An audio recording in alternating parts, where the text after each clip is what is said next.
Assalamualaikum warahmatullahi wabarakatuh. Terima kasih atas kesempatan yang diberikan kepada saya.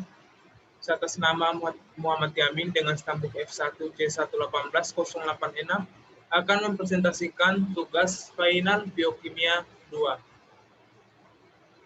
Langsung saja. Yang pertama adalah hubungan antara metabolisme karbohidrat, lemak, dan protein. Dalam katabolisme, lemak diubah menjadi asam lemak, karbohidrat menjadi glukosa, dan protein menjadi asam amino. Selanjutnya diubah menjadi asetil-CoA agar bisa masuk ke siklus Krebs dan menghasilkan ATP. Asetil-CoA sebagai bahan baku dalam siklus Krebs untuk menghasilkan energi yang berasal dari katabolisme karbohidrat.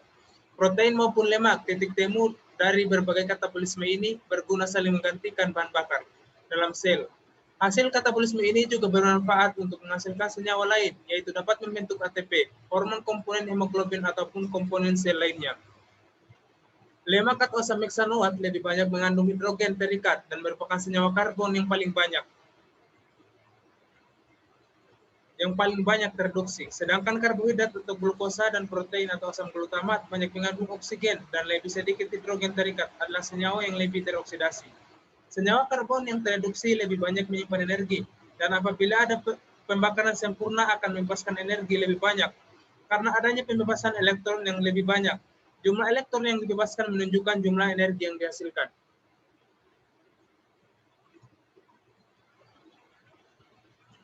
Selanjutnya, fungsi mengonsumsi protein. Yang pertama adalah dengan mengonsumsi protein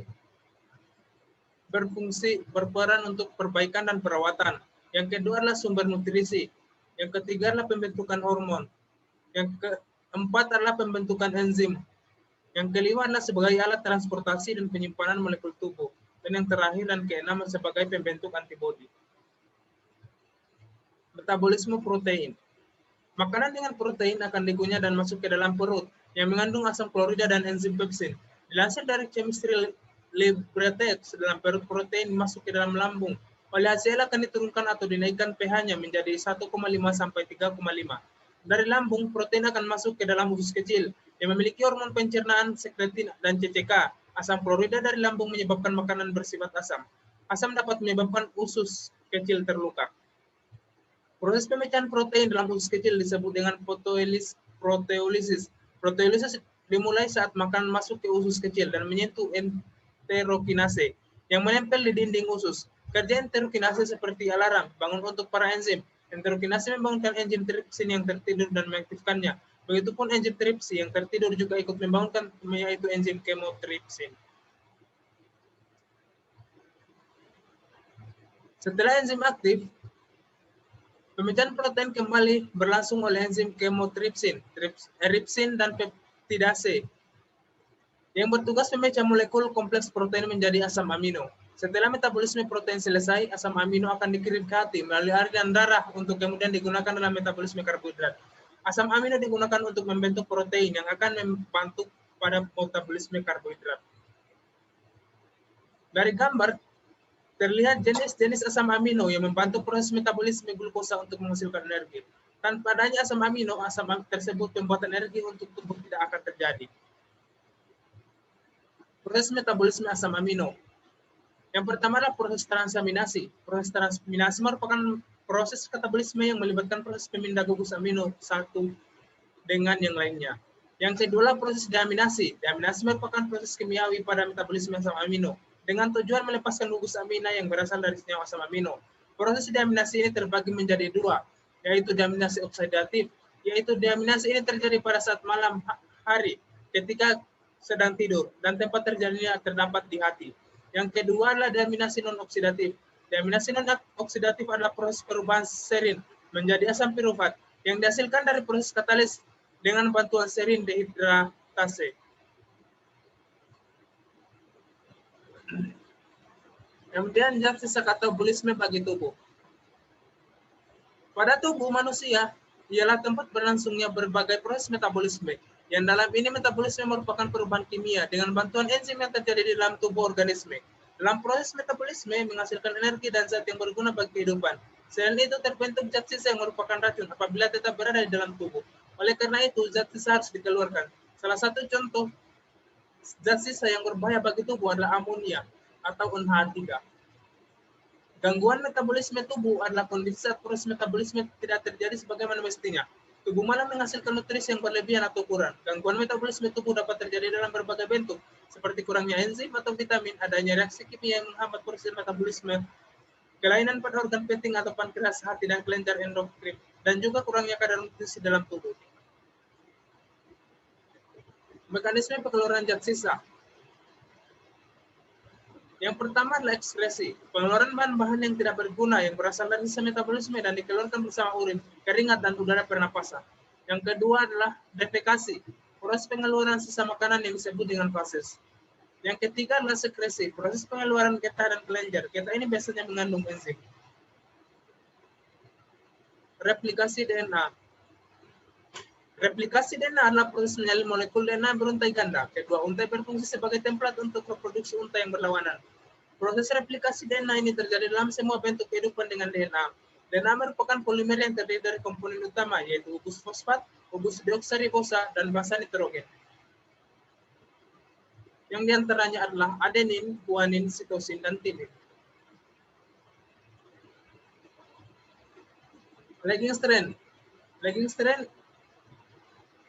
strand adalah untaian DNA yang terlihat pada sisi yang berseberangan dengan leading strand pada garpu replikasi. Leading strand adalah untaian DNA yang disintetis dengan 5 aksen sampai 3 aksen secara berkesinambungan oleh enzim DNA polimerase. Kemudian fragmen Okazaki. Fragmen Okazaki adalah DNA pendek berbentuk fragmen atau bagian pada proses replikasi DNA di bagian untaian DNA lambat.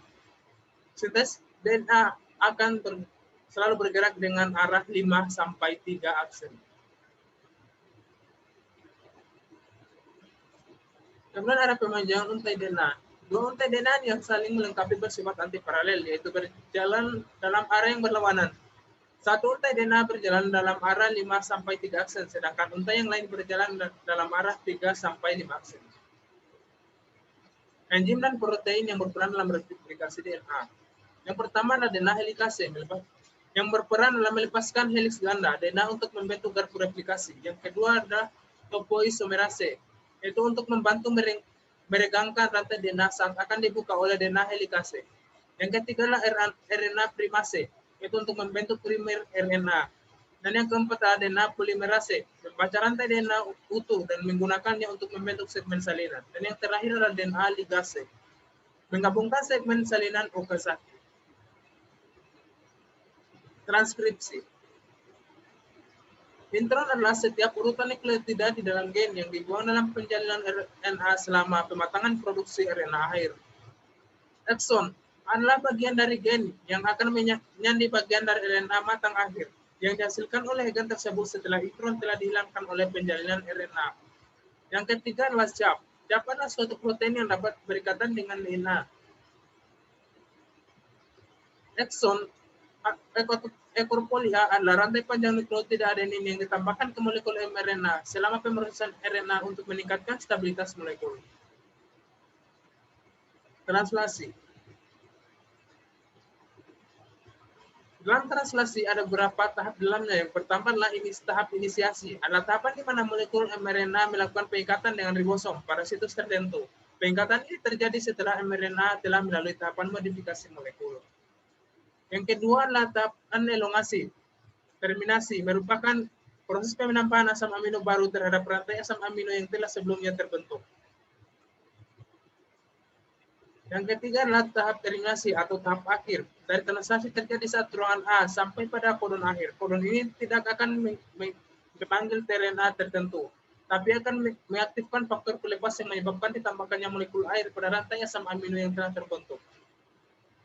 Kemudian mRNA adalah merupakan polinukleotida yang terbentuk dari pita tunggal linear yang disintesis oleh DNA yang ada di dalam nukleus. tRNA adalah jenis RNA yang bertindak sebagai elemen perantara yang memainkan peran penting dalam memuat dan mentransfer asam amino ke situs sintesis protein, yaitu ribosom. Yang terakhir adalah rRNA. RNA merupakan ribosom yang mengandung protein dengan massa yang hampir mirip. Molekulnya berupa pita tunggal, tak bercabang dan fleksibel. Demikianlah presentasi dari saya, kurang dan lebihnya mohon dimaafkan. Wabillahi taufiq wal hidayah. Wassalamualaikum warahmatullahi wabarakatuh.